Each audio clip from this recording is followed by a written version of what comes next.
I'm Lindsay Duncombe, and this is the Current Podcast. In my opinion, the cryptocurrency industry represents the largest Ponzi scheme in history. The fact that it has roped in tens of millions of Americans from all walks of life, as well as hundreds of millions of people worldwide, should be of concern to us all. That was actor Ben McKenzie testifying to a U.S. Senate committee in December 2022. It was just days after Sam Bankman-Fried, the CEO of FTX cryptocurrency exchange, was charged with fraud and money laundering. So why is Ben McKenzie speaking out about cryptocurrency? He's best known for his roles on screen, probably most recognized for playing Ryan Atwood on The OC. But during the pandemic, when a friend suggested he invest in cryptocurrency, he became a skeptic instead.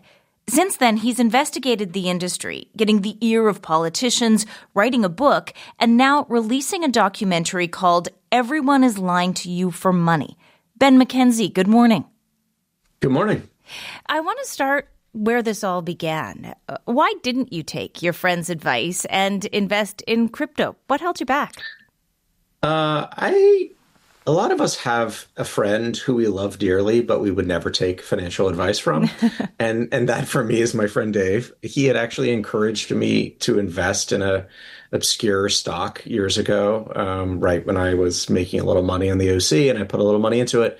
He put some money into it, and we promptly lost most of the money. He wasn't scamming me. He was, got a bad stock tip. And so when Dave came back to me, I said, Dave, I'm not going to buy crypto, but what is it?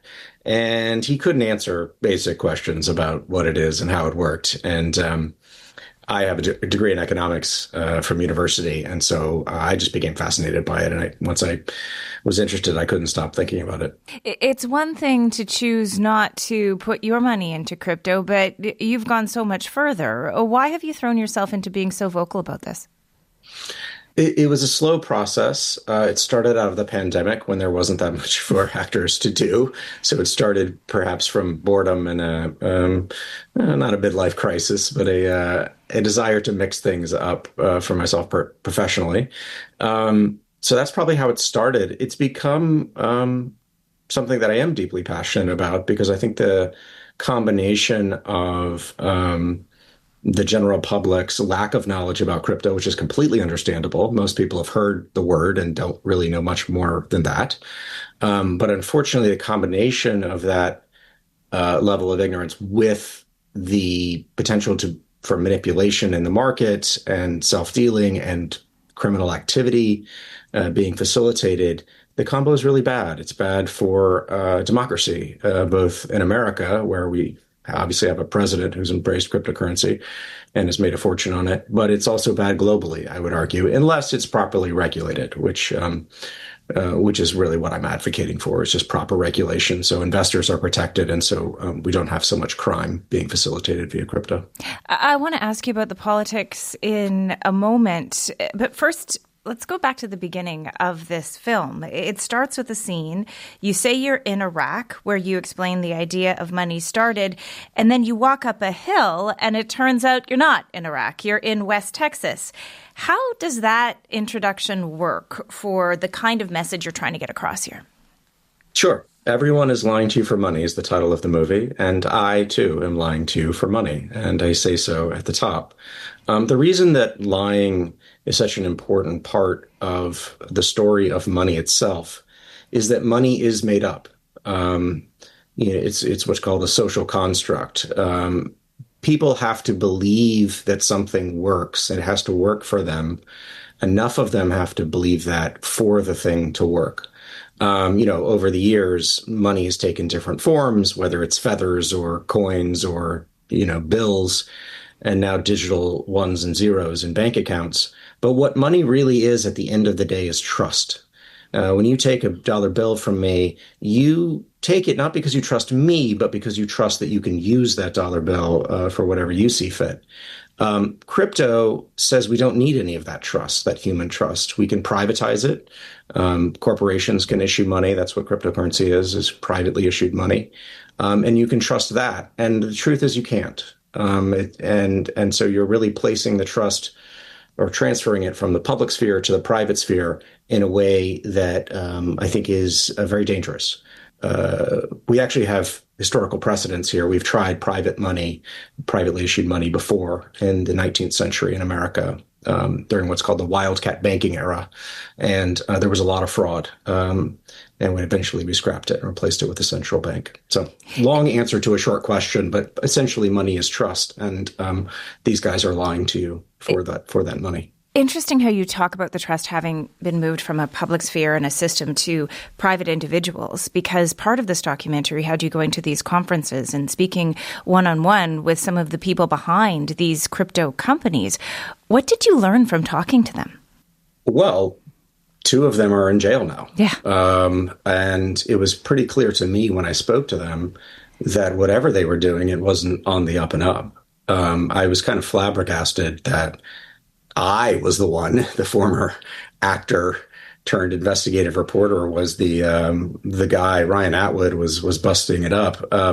But I do think I learned just how full of hot air the whole thing was. That really all it took was a good marketing pitch and enough sort of ability to obscure what was really happening via the internet. It's much easier to commit fraud on the internet than it is in real life. I think it just showed me how easy it was for these guys to get away with it for a time. Because now, some like I people, said, they're in jail. Some people are getting rich off crypto, right? Absolutely. What you see over and over again with crypto is that a few insiders make an enormous amount of money, and most of regular investors lose money. That happens over and over again. It happens, perhaps the clearest example is Trump coin, the meme coin issued by the President of the United States, where his family made a reported $1.4 billion and investors lost over $3 billion. So 58 accounts made billions. And I don't actually know how many hundreds of millions of accounts lost.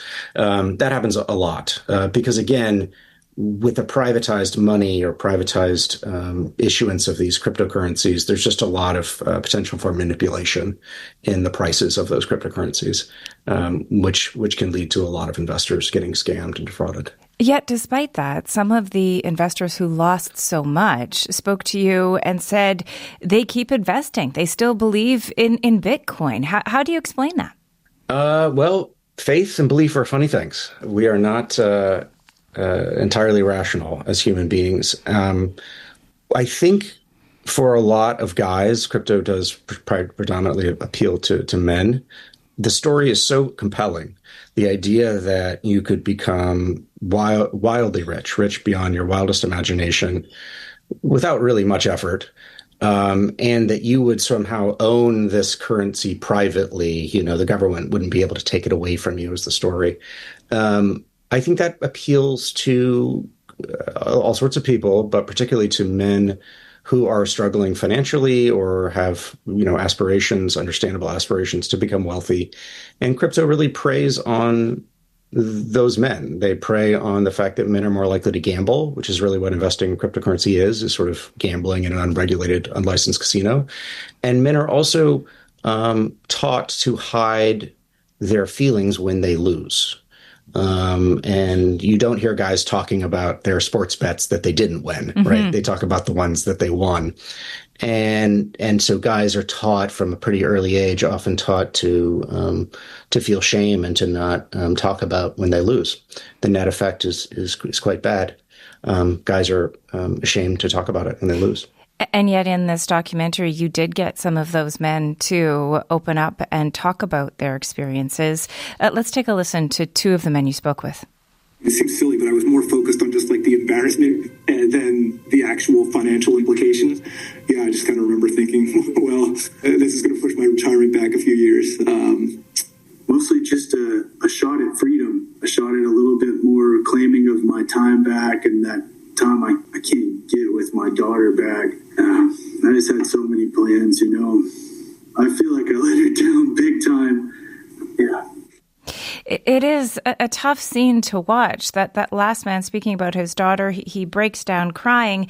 Yet again, when you ask them if they still believe in cryptocurrency, they say they still do. Did that surprise you when you were talking to them? It did. It did. In a way, the more they lost, the more they had to believe. I think there's a sense that the costs have already been sunk. A sunk cost fallacy is an economic term, but the idea that they've already spent all of this time and money on this venture. And so it would be more painful to admit that they were wrong and that they've lost the money. It's easier psychologically to just continue on and to keep hope alive. I think the thing that's most tragic to me about it is less the belief and more the fact that they feel they need to gamble on this stuff to begin with, that we have failed them as a society in the sense of providing a quality of life to where they don't feel that they need to gamble like this. That's really the takeaway. One of the main takeaways from crypto is crypto talks all the time about the ways in which our current regulated financial system doesn't work very well for average people. And they're right about a lot of those criticisms. It is often an insider's game in the regulated marketplace as well. But crypto is worse. It's not a better alternative. It's a worse alternative. And I think that concept can be very hard for investors to grasp, but yet it remains true. You also interviewed Sam Bankman-Fried. His company, TFX, is bankrupt. He's serving a 25-year prison sentence after being convicted for stealing billions of dollars from some of those investors. But your interview ends abruptly when you ask him how much money he donated to politicians. What happened there? Well, I asked him how much money he'd donated to politicians because he was going around on a big press tour talking about giving away a lot of money, over $100 million to various charitable causes. And yet we also knew from public records that he was giving a lot of money to politicians and political campaigns. And so I asked him what I thought was a simple question, and yet he really couldn't answer. He really sort of refused to give me any real number, and I couldn't figure out why, given that it was publicly available. And what we learned when he was arrested is that he was giving publicly to the Democrats, but privately to the Republicans via cutouts in his company, which is illegal. Straw donor scheme is what it's called. And he was originally charged with that. They ultimately dropped those charges. But he was allegedly running a $100 million straw donor scheme. So, the first part of giving away the money is that this was money he'd stolen, we would find out, from his customers. So it's not his money to give away. But worse than that, he wasn't really spending more money on charitable causes than he was on trying to buy political influence. He was a smart investor, and investing in political influence was going to help him pass legislation favorable to the cryptocurrency industry and his company. And then in June, Sam Bankman-Fried applied for a pardon from Donald Trump. What was your reaction to seeing that? Probably the least surprising thing ever. Yeah. Before Sam was arrested, he was writing in his journal. These journal entries became public. And one of the things he wrote down and sort of his plan, as he saw the wagon circling and he was going to go down, his plan was to turn into a Republican. He said he would go on Tucker Carlson's show, a famous right-wing media figure in America, and just switch sides. And he did do that, actually. He went on Tucker's show. So, Sam doesn't have a lot of options. He's in jail 25 years. So it's understandable that he would try any and all ways to get out. We look at those allegations and convictions related to Bankman-Fried and how he was trying to use money to influence politicians, but there's evidence that this is still happening, right? According to a report from Public Citizen, cryptocurrency companies have spent $189 million so far to influence the 2026 U.S. midterms, so just coming up. Why do these companies still have so much influence or trying to get that? They have the influence because they have the money. The real money, not the fake stuff. They have the real money from, getting it from their customers, right? When you put your real money onto these cryptocurrency exchanges, they have access to a lot of funding. And they spend that money in a way that is, quite frankly, very strategically smart on their end, which is to buy political influence in Washington, D.C. and elsewhere, so that they can get legislation passed that allows them to continue to operate in a way that's historically unprecedented, where they aren't really regulated like banks, they aren't regulated like stocks, like securities, where there would be investor protections. And so they're spending the money wisely, buying political influence in Washington. I want you to tell me a bit more about Donald Trump and his meme coin, because his mandatory financial report shows that he made more than $1.4 billion U.S. from cryptocurrency. Does the fact that the president of the U.S. is making money from cryptocurrency lead more people to get into it? Of course. When I got into investigating crypto in 2021, the celebrities were out hawking it. This was the year of the Super Bowl with all of the crypto ads, and Matt Damon and various actors and entertainers, athletes. The crypto industry uses people of stature in order to convince others that this is a worthwhile idea, worthwhile investment. And I think, the president of the United States is arguably the biggest celebrity of them all. But Trump's embrace of crypto is really fascinating. He only started to embrace crypto in 2024 when running for re-election. Previous to that, as late as 2021, he called Bitcoin a scam. Mm-hmm. So he figured out in 2024 there was a persuadable group of guys that he could go after who might vote for him if he said he was pro-crypto. And he realized, quite frankly, how much money he could make being pro-crypto. And he's done that, right? As you said, he's made over $1 billion while in office in just his first year. It's a level of corruption that is unprecedented in American history. And it is accomplished primarily through cryptocurrency. You mentioned regulation. The U.S. government passed what's known as the Genius Act last year. Now there's a Clarity Act proposed. Both are designed to regulate cryptocurrency. Can that work? Is there a way to have this work and not be a scam? There's no way, I would argue, to make it not a scam in the sense that if you're investing in cryptocurrency, what are you investing in? What is the thing that you are actually getting access to as your investment? Really nothing. It's just lines of computer code stored on ledgers called blockchains. So crypto has no relation to anything in the real world. So I and others, Nobel Prize-winning economists, much fancier than me, have argued that crypto is essentially a Ponzi scheme. That being said, Ponzi schemes are regulated. They are regulated in American law by the Securities and Exchange Commission because they are investments. They're just investments that are fundamentally fraudulent. I have argued since I've been doing this that cryptos need to be regulated like securities. The crypto industry is very afraid of this. They would fight this tooth and nail because they don't want investors to be protected. If they did, they would agree to this willingly. So I'm not asking for crypto to be outlawed or banned. I don't think that would work. I think it would just, continue to exist in these gray black markets as it has since its inception. I'm just asking for it to be regulated properly so that investors can be protected. What are you hoping people get from watching your film? Well, I know our conversation has been quite serious, but the film is quite fun. It is, yeah. Okay, good. It's not a chore. It's it's a 90-minute comedy about how stupid this whole thing is and dangerous. If there's one thing Donald Trump has taught us, it's that something can be both incredibly stupid and extremely dangerous at the same time. These are not mutually exclusive. And so I hope they have a good time, and they tune in and watch it and learn something, because you don't need to know anything about crypto going into it. In fact, it's almost better if you don't. If you've heard the word, that's plenty, and I will walk you through what you should take away from it, in my opinion. But I hope they have a really good time watching it. It's a fun movie. Was that sense of fun deliberate, like a way to kind of knock away the shame around this and kind of get at an amusing way to deal with a complicated issue? Yeah, absolutely. I was looking at films by Michael Moore, Roger and Me. His first film is probably the film that influenced me the most. But I wanted to have fun with it.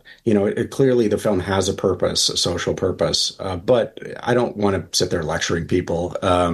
I can watch talking head documentaries all day long. I'm a total dork, but I understand that for many people, let's throw some jokes in. Let's have a little fun with it. And I also did get my wife, Marina Baccarin, who's a pretty well-known actress to be in the movie as well. So there's some fun little cameos and bits that we do in there while we're leading you down my crypto rabbit hole journey.